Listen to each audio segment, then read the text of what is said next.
Your doctor recommends that you have a procedure called trabeculectomy to help treat your glaucoma. Glaucoma is caused by increased pressure in the eye. Trabeculectomy, also called filtration surgery, helps lower eye pressure by improving how fluid drains from the eye.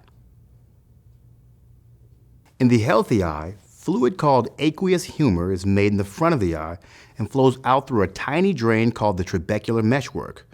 The trabecular meshwork is located in an area called the drainage angle. If fluid doesn't flow out of the drainage angle properly, eye pressure increases and damages the optic nerve.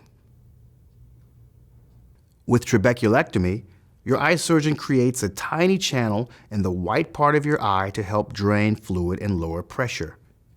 Trabeculectomy is usually done as an outpatient procedure, so you can go home afterwards. Before the surgery, you will be given anesthesia to numb the eye so you do not feel pain. You may also be given a medicine to help you relax during surgery. An injection may be given around or behind the eye to keep it from moving. You may only feel pressure in your eye during surgery. During trabeculectomy surgery, your ophthalmologist makes a tiny incision in the conjunctiva, the clear lining over the sclera, or the white of the eye. This is done under your upper eyelid and near the edge of the iris. Next, he or she will create a small flap in the sclera underneath the incision. Then a tiny piece of tissue is removed under the flap to make an opening into the eye. A small piece of the iris may also be removed to keep it from blocking the opening. This opening serves as a new channel for fluid to drain gradually from the eye, reducing pressure. The flap is sewn back into place with tiny stitches, which help guard against too much fluid draining out at once. The area where fluid drains from the trabeculectomy is called a filtering bleb. As fluid filters out of the eye and into the bleb, it looks like a bubble. Because the bleb is under the eyelid, it is not usually visible. As with any surgery, there are possible risks with trabeculectomy.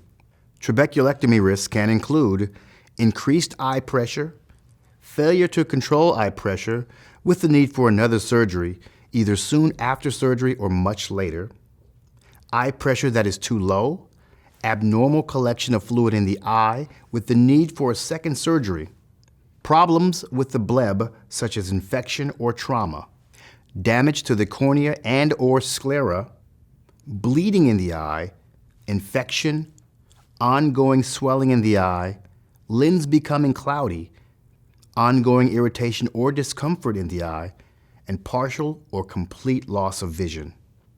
There are alternatives to having a trabeculectomy. You may be able to have another type of glaucoma surgery, or you might be able to use eye drop medicine. Your ophthalmologist can explain why he or she chose trabeculectomy to treat your glaucoma. You do not have to have a trabeculectomy for your glaucoma. However, without lowering your eye pressure, you may continue to lose vision. If it is left untreated or partially treated, glaucoma can lead to blindness. Remember that trabeculectomy does not improve your vision, but instead helps prevent loss of sight in the future. Treating your glaucoma is important for protecting your vision and your quality of life. If you have any questions or concerns about trabeculectomy, ask your ophthalmologist. He or she will be happy to help you understand the risks and the benefits of this glaucoma treatment. Also, if you have any questions or concerns about your eyes or your vision in general, don't hesitate to bring them up. Your ophthalmologist is committed to protecting your sight.